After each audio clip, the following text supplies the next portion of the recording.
Welcome to the Joe Kilgallon podcast, aka Kilgallon's Pub. I'm your host, Joe Kilgallon. You can follow the podcast on Twitter. That's at Joe Kilgallon Pod. I can't remember. I changed the Twitter handle. But you can follow me, most importantly. Just follow me. You don't need to follow the podcast. It's at Joe Kilgallon. Everybody, so sorry for the delay. I'm a couple days late on this week's podcast. I had a guest who was supposed to come on, and they hit me up going, Joe, you wouldn't believe what's going on with me. And I'm like, what's wrong, friend? Are you okay? No, I can't handle any more death right now. What is it? Your dog's sick? What's going on? It's like, no, dude. I've had the most explosive, massive diarrhea in the history of diarrhea. He goes, I think I'm going to call some sort of, I think the New England Medical Journal or something. Someone needs to get out here and document this because I don't think it's ever happened like this before. I think I need to be in some sort of Guinness Book of Records or whatever, but I simply can't podcast with you. And I'm like, dude, man, this is a bullshit excuse. And then he showed me the footage, and it's something else, man. It is, I don't know. I would describe it. I would describe what I saw, but I would be afraid that I would be ruining certain types of food toppings. And I just don't want to do that to you, my listeners, because I love you all so much. So please forgive me for not having an episode on time this week. And also, I just feel like I'm going to be stepping up the game. I know I've said that a few times before, and I've never followed through on it. But the weather is nice in Chicago now. I got some cool shit going on where I've built up a better office situation for myself. And you're going to see a guy that's taking on this summer. I'm taking white boy summer to a whole nother level. It's going to be content boy summer out of this fucking comedian right here. I'll tell you that much. But as always, I got to thank the Patreon subscribers. You guys are amazing. Thank you so much. I shot a little 3.5-minute video with one Danny Callis last night that is going to be up on the Patreon sometime this weekend. And I'm working on getting Danny Callis. For those of you who are new to the podcast, Danny Callis is somewhat of a white whale of podcast guests. He is a famed Chicago comedy producer, a one-of-a-kind person. He sounds like Mo from The Simpsons. He's got a real, hey, how you doing? I'm Danny Callis. How you doing? Like, he's kind of got that a little bit.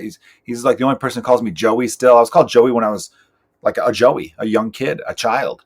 But I think once I hit the age of like 7, I was like, let's knock it off with this Joey shit. Because this 7-year-old's trying to get strange. You know what I mean? There's some 8 and 9-year-old girls that have given me looks. I was a tall 7-year-old. And I don't think a Joey is what they're looking for. They're looking for a Joe. So we got to knock it off, family. And then the family stopped calling. They respected my wishes. I got like a couple cousins who call me Joey. But I let that slide. Danny Callis still gets with calling me Joey. Because with that Chicago Italian accent he's got going on, although I think he's more Greek and Irish than Italian, but he's got the look of an Italian, and he's from the Al Capone part of the suburbs. And I let him get away with it. I do. I let him call me Joey. He's got a real, hey, Joey, dude, Joey, what are we doing, Joey? And that's like, I don't know, man, but I feel hungry. The way you say Joey makes me want to have some pasta nearby. It's just that's how the voice sounds. So I got to thank you guys. So be on the lookout for some content this weekend. YouTube, I just released a 45-minute YouTube video called Joe Kilgallon's Greatest Hits, Volume 1. Yes, I'm laughing because it is utterly ridiculous for someone to self-produce their own greatest hits. But then again, every band, their label came to them and said, let's do it. And they were like, sure, yeah, we'll have a greatest hits. I've got 3 comedy albums out, 3 full hours of stand-up, about full hours. I think a couple coming at like 55 minutes. And I thought to myself, you know what? During the pandemic, I didn't get to hit the stage nearly as much as I wanted to, of course, things being shut down. Didn't get I'm a guy who writes as I do. If there's no stand-up for 5 months, you're not going to, maybe 1 or 2 jokes I came up with, but I need to be out and in a grind of hitting the stage, doing as many sets as I can. And that's when the brain starts to kick into overdrive. That's when I create my material. So I was kind of like, all right, I've got some new stuff. Like if you were to come to a show, everybody, and if you're listening to this on a Friday, I'm going to be in Davenport, Iowa tomorrow evening at the Renwick Mansion. If you're in the Iowa area, I don't know if there's tickets available, but look it up, the Renwick Mansion. And then I'm going to be at the Schaumburg Improv the following weekend, whatever that Friday to Sunday is. I think that's June 9th through 11th, I want to say, or maybe June 10th through 12th. You guys have calendars, look it up. I'm not responsible for everything in your lives, okay? I'm giving you the info as best I can. I'll be featuring for Steve Byrne, good friend of mine, at the Improv out at the Woodfield Mall, Schaumburg, Illinois. Only about 40 minutes outside of Chicago. And then after that, I got some June stuff scattered around in the city. I'll probably be at Laugh Factory a few times. And then I'll update you guys on July and whatnot. And hopefully come fall, I already got 2 dates for Cincinnati, Ohio in October, working on some other cities in the Midwest. But I'd like to really come fall, winter, late fall, winter, after baseball season, I'm going to hit the road because I miss going town to town. I'm not going to go on long stretches, though, because I got the kids. I got a 4 and 2-year-old. I don't want to be away from them for too long. I want a wife. I got a wife I love too. She'd be mad if I didn't mention that as well. But no, I released the greatest hits on YouTube. So if you ever want to indulge, maybe you're new to this podcast, I got to stop treating every podcast like it's the same old people. If you're new and you're like, I came across this randomly, is this guy a funny stand-up? Check it out. I compiled my own greatest hits, and I called it Volume 1 because hopefully every few albums, every few hours of comedy I put out there, self-produced specials, or who knows, maybe the next one's with a big company, I will, create a little more content and I put out a greatest hits. A little, it's almost like when you go to a restaurant and you're like, what appetizer do I get? Do I want the shrimp? Do I want chicken fingers? Do I want the wings? Do I want hummus? Oh, wait a minute. They got a supersized platter here thing with all of it. Let's be disgusting and order that. I don't know why. There are times where I'm like, I kind of want all of those things, but just some things you order and you just don't have pride when you order them. It's too much. You'd almost rather everyone individually order their thing than to combine it all. Because when it all comes through, everyone else in the restaurant's like, look at these fucking animals over here.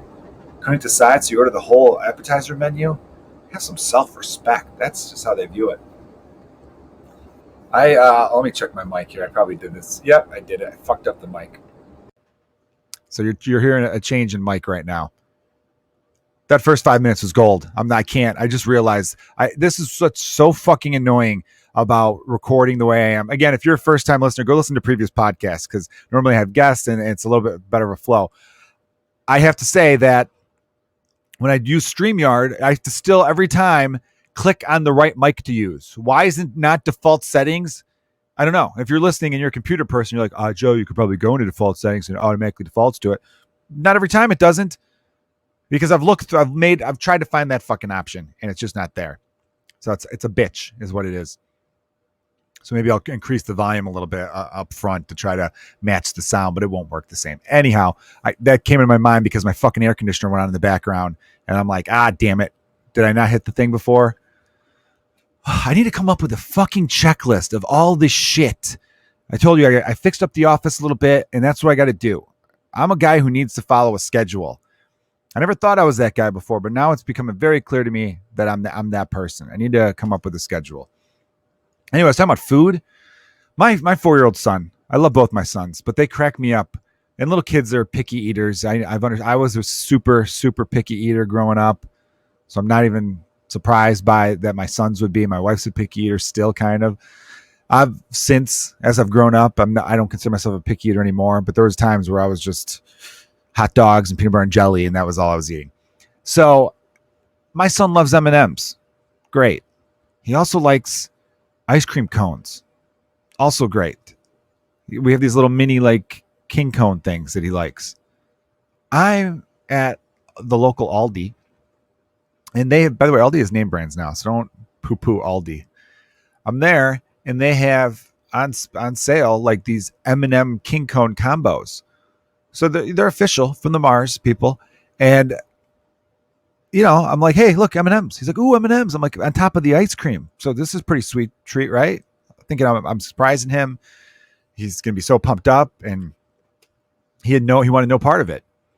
And I realized, I'm like, you do that sometimes, right? I tried to make him a turkey and cheese sandwich. No part of it. He wanted just turkey. And I go, you love Kraft Singles, though. This is a piece of cheese. He calls it square cheese. I go, we got a piece of square cheese. Mixing it with the turkey and bread. You like bread, you like turkey, you like cheese. Take a fucking bite, bud. Okay, I made this because it's better for you. I feel like to eat it like this. Nope. I'm like, so you just want loose turkey meat? Okay, weird, but whatever. As long as you eat, you get to a point as a parent where you're like, as long as you're eating, I don't even give a shit. For the most part, obviously, you don't want them just stuffing their face with stuff that's gonna make their teeth rot.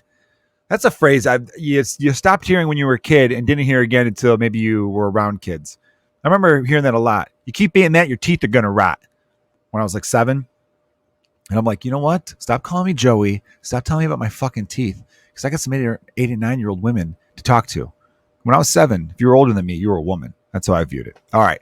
That if people cut that clip out of context, that'd be a really weird thing. You know what I mean? But I'm 7 in this scenario, so it's okay. Right? People got to view it that way. It's a weird world we're living in where every time you make a little joke, you're like, is that okay? I've been watching a lot of Curb Your Enthusiasm lately. Some of the earlier seasons, I'm like, oh, he'd have problems with that right now. Even when it's like the heart is in the right place with the jokes, you know what I mean? I'm like, I'd probably get in some trouble with that. He had one where he was talking to the nurse who was biracial, and he used the previous term that sounds like a cookie, but isn't. Milano is the name of the cookie, but the other term I'm not going to say. And which I don't think, I think it was, people were like, nah, we're past that. They don't. And then he's like, oh, I didn't know. You know, he didn't know. And the people around him were just like, man, it's okay. And they just told him the new word. And so it was a teaching moment. And you got to appreciate teaching moments whenever they arise. Now, everybody, just so you know, I have been hosting the Locked On Cubs podcast. It's part of a huge sports podcast network called Locked On Pod. It's called the Locked On Network. I screwed it up a few times. I keep calling it Locked On Sports, but it's not. It's just the Locked On Podcast Network. That's what it's called. And it's great. It's been going great. I'm loving every second of it. If you're a listener of that and you come over to this podcast, you'll know this one's got a little bit of a different feel to it. The Locked On Cubs is very professional. I have to read ads, all this kind of, you know, it's got a big listenership already, and it's growing since I've taken over, and I've got a lot of great response. So thank you to everyone there. I don't want the listeners of this podcast, the Joe Kilgallon podcast, aka Kilgallon's Pub, to think that this still isn't my baby. This is still the baby.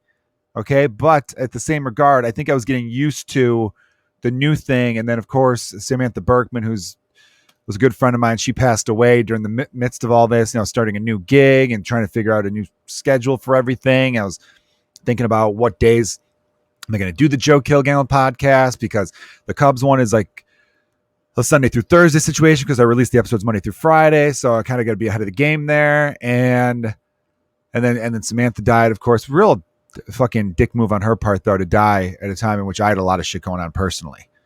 You know, she could have waited until I was settled into my new gig, but no, she just had to go off and pass away while I was still getting my feet wet. And you know, Samantha, one day I'll see you up there, and this is the first thing I'll bring up.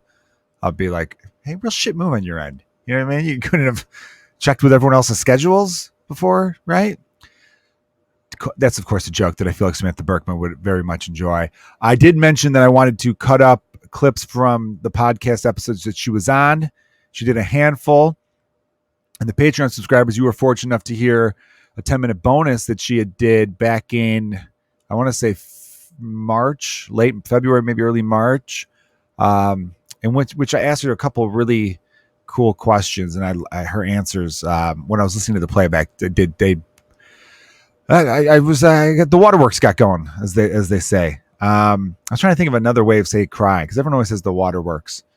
You know, there's always, right? We get a little too hacky with how we describe things.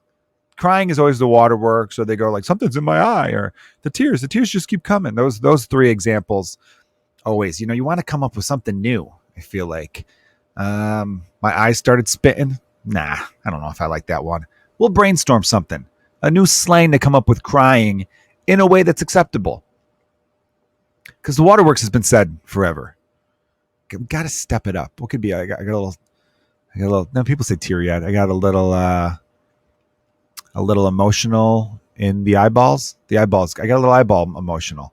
I got the eyeball sadness. The eyeball sadness isn't too bad. We'll workshop it. Well, I didn't plan on talking about this, so we'll workshop it, figure it out. It'll all come together nicely. I don't know where you are in the country, but in the Midwest, in Chicago in particular, it is 90 degrees. We decided no spring this year. I think we had spring for about a weekend, and people were like, it's about enough of that, and went back to winter for a day, and now it's going to be sweaty ball season for the foreseeable future. And I don't have enough pairs of shorts, and now I got to get socks that are shorter. I got way too used to wearing higher up socks.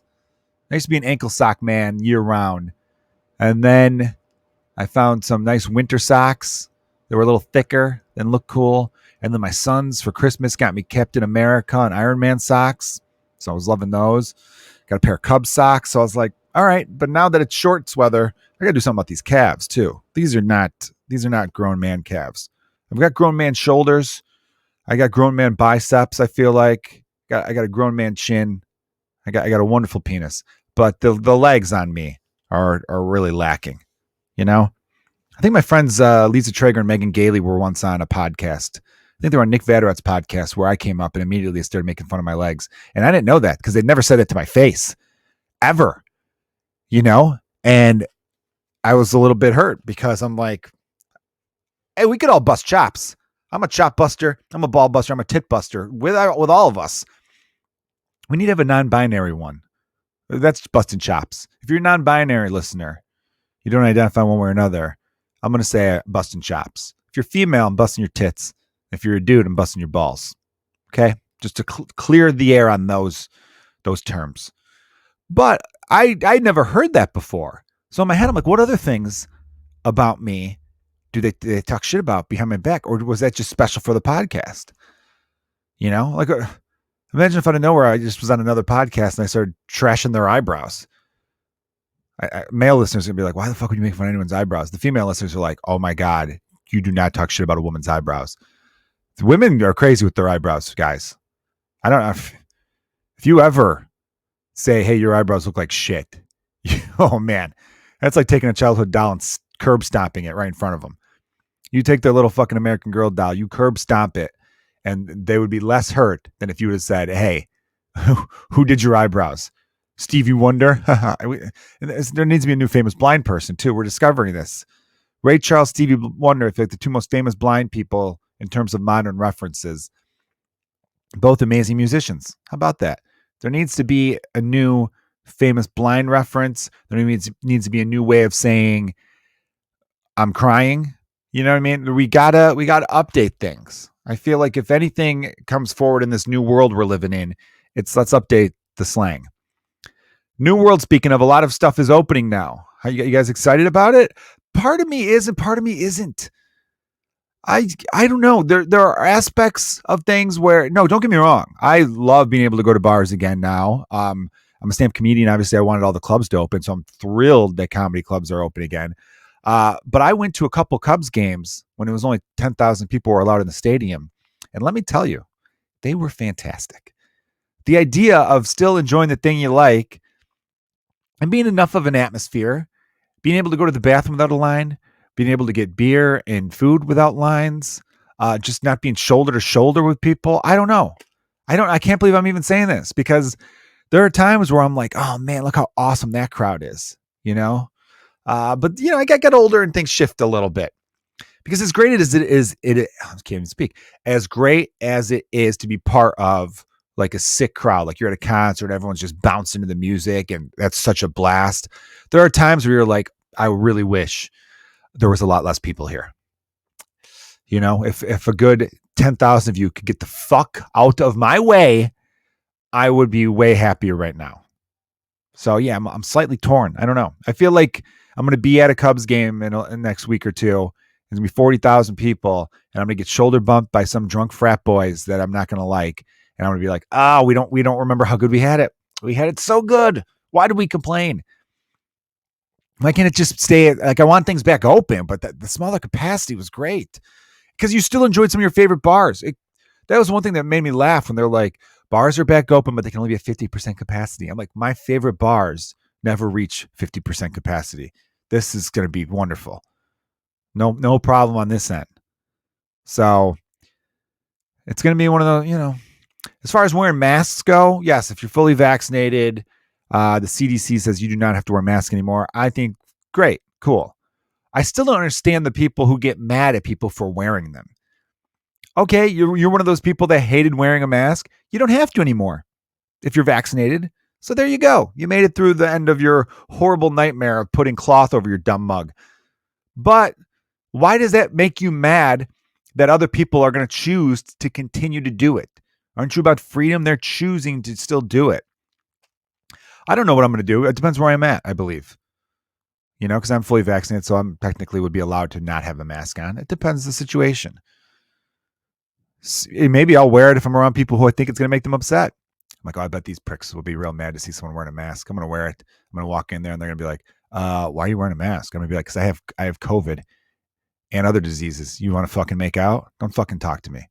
That's what I'll say. But I do think we need to have a new, like, courtesy or a new sense of decency. If you're sick and you have to go to work, wear a fucking mask. I thought that was great this past year because every year of my life, as long as I can remember, at least once, occasionally twice a year, I get a cold so bad and I get a cough so terrible that I literally cough myself to sleep, coughing all night long. I remember my now wife, when, we first started sharing bed, that's the polite way of saying it. She was like, you literally coughed for 8 hours, but you were asleep. You were sleep coughing. How is that? I'm like, I know I still feel terrible. Sorry. I hope I didn't keep you up too long. It's just, but this past year didn't have it. Sleep cough no more. Horrible chest cough gone. And it's because I was in less contact with people. And when I was out with, I was wearing masks, washing hands way more. That's a better way of living. So yes, I want things to go back to as much as I want the world to be back in 2019, but could we take some of the lessons learned from 2020 when we go back to the way life was in 2019? And some things are better. I have a lot of friends who are like, oh man, they're going to make us go back to work. I've been working from home and I'm loving it. I've got friends who are like, I'm more productive at home, because you're not trying to kill a clock. When you work in an office, like a shitty office setting, and I've done it before, I've worked in those settings, so much of your day is staring at that clock, being like, when will you fucking hit 5 o'clock so I could Fred Flintstone, yabba dabba do time the fuck out of this place. And that's not a productive environment. You're doing enough not to get fired. But at home, I feel like you're kind of like, all right, what do I got to tackle? If I tackle this real quick, bam, I'm playing Xbox.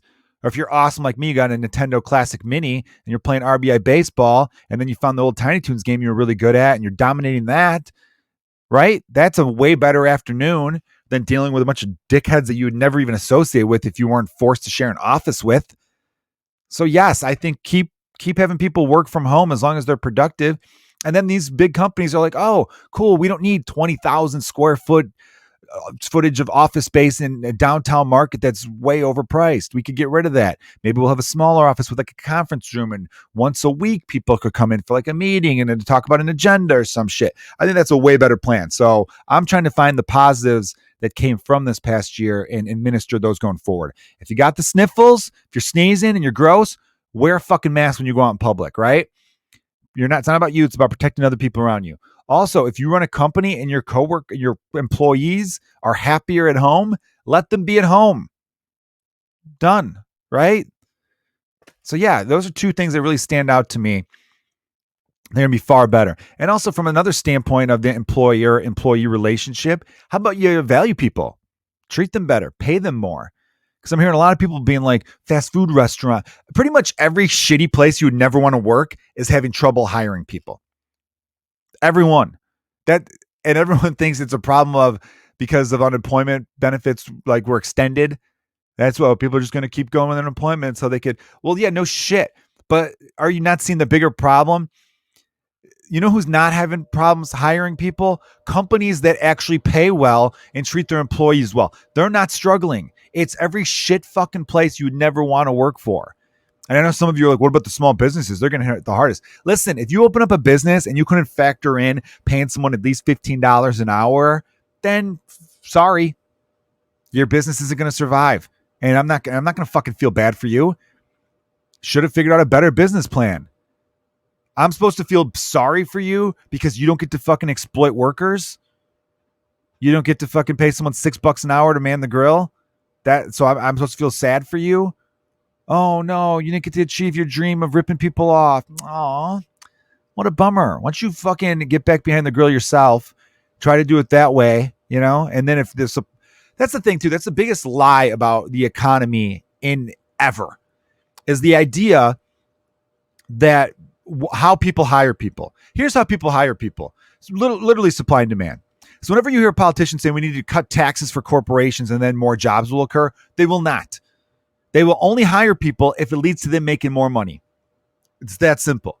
Now, if this podcast, the one I'm doing right now, the Joe Kilgallon podcast, starts to really start to blow up, and I find myself not being able to meet the supply of putting out content and cutting this stuff up, and I don't have the time for it anymore, I will only hire someone if the money's there, of course, number one, and if I think it'll make it so that I can make more money. That's just how that works, right? Like, okay, say you own a burger joint. You're doing pretty well. You're profiting X amount of dollars. And then they say, hey, we're going to give you a tax cut. Will you hire someone else with the money you're now getting from the tax cut? Your answer would be like, well, no, I don't need to, because I'm doing fine with what I've got. Thanks for the extra money. It's nice that I don't have to pay as much in taxes. Great. But they're only going to hire someone if they need, like if it gets to the point where customers are walking out of line because the line's too long, then they go, shit, I need to hire a new person. That way I get people in and out faster. And then people will leave going, oh, that was quick. That was a quick, delicious burger. I'll come here for lunch all the time. That's why you hire another person, because that next employee makes you more money. You don't hire another person out of the goodness of your heart. I mean, it would be nice if you did, but then that cuts into your bottom line. That's just not how business and commerce in general works. Somebody fucking lies at face value, people just accept. It's crazy to me how people never take that extra step to think, oh, why is that though? You hear something, but you don't follow it with, well, why is that though? I'm talking both sides either. I know this sounds like I'm getting real political here. I guess it's more economical I'm getting. But honestly, ask, why is that though? If we could all ask that question a little bit more often, we'd be far, far happier people. I'll give an example. I've been doing this Cubs podcast, and some of you might think I'm sticking up for billionaires when I say this, but here's the deal.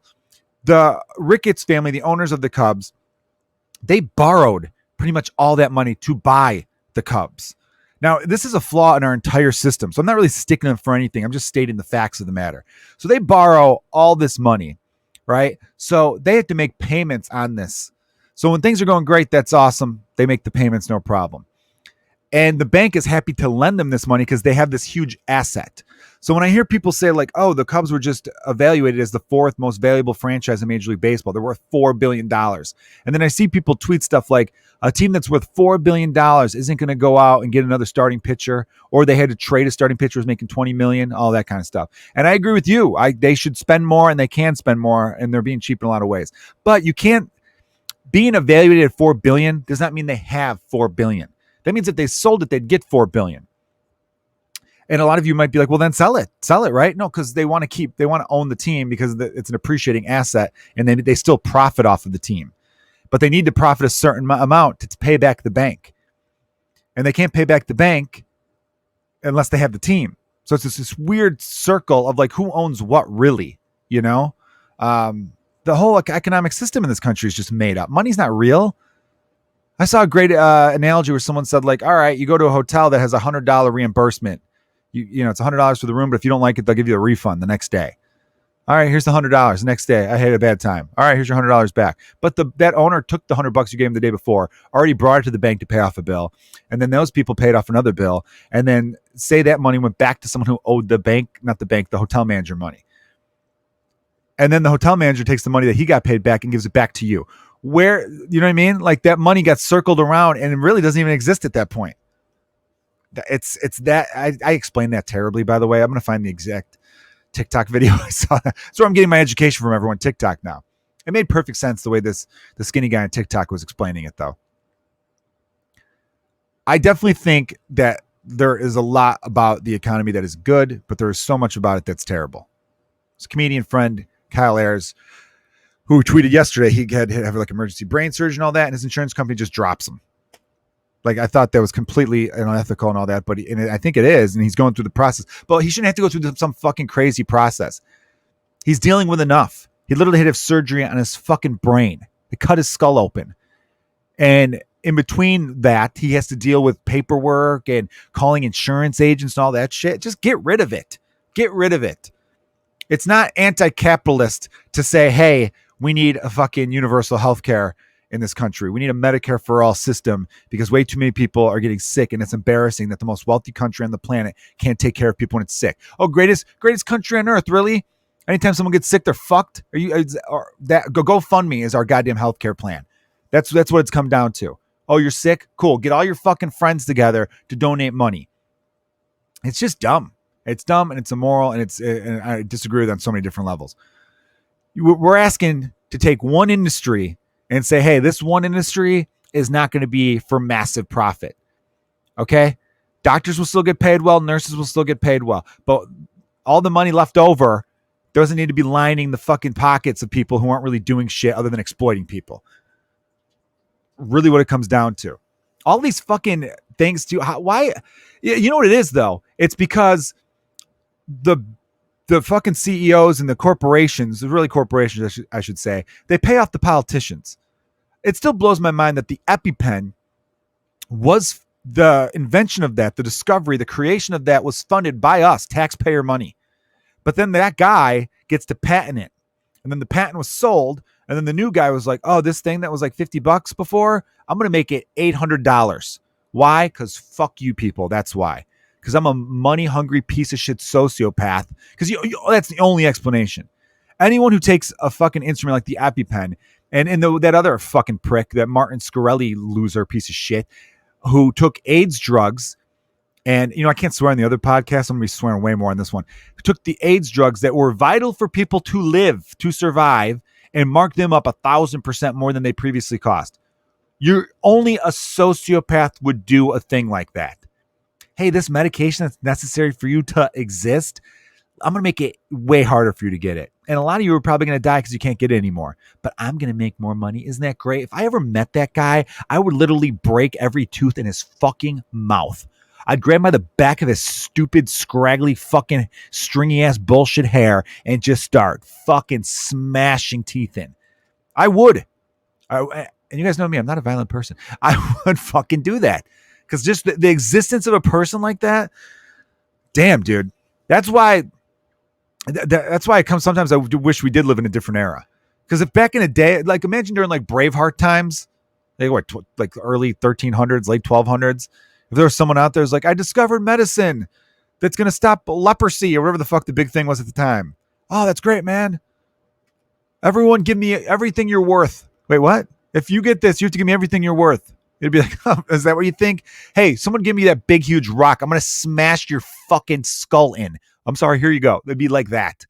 But now we can't do that. We're civilized enough, and there's laws that these guys took their fucking excess tax cuts. Hey, the tax cuts y'all got that we thought you'd hire more people with, they took that and they just bought up more fucking politicians.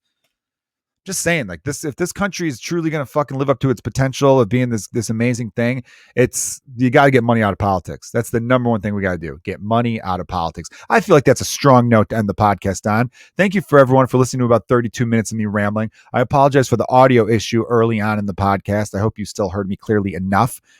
And we'll be back to your regularly scheduled programming of Wednesday episodes. I believe I could still stay with the Wednesday episodes. If not, I'll find another day, but I'll be consistent because I got to get this thing back to being where it consistently comes out every week. You guys are great. Check out the YouTube channel. If you're Cubs fans, check out Locked On Cubs. Follow on Twitter, Instagram, TikTok. Tons of videos there. I'm approaching 50,000 followers on TikTok. I feel like that's kind of a cool number. So yeah, if you guys are on the talk, follow me there. And you guys, be good to each other. Have a good weekend. Enjoy this weather. Get out there. All I could preach is for people to be good to each other. I know I got real negative there toward the end, started rambling on some stuff, but I've got friends who are going through some things that I feel like are totally unnecessary. And yeah, it's a bummer to see sometimes. So anyway, everyone be good to each other. If you got diarrhea, cancel the podcast you're going to do. Cheers.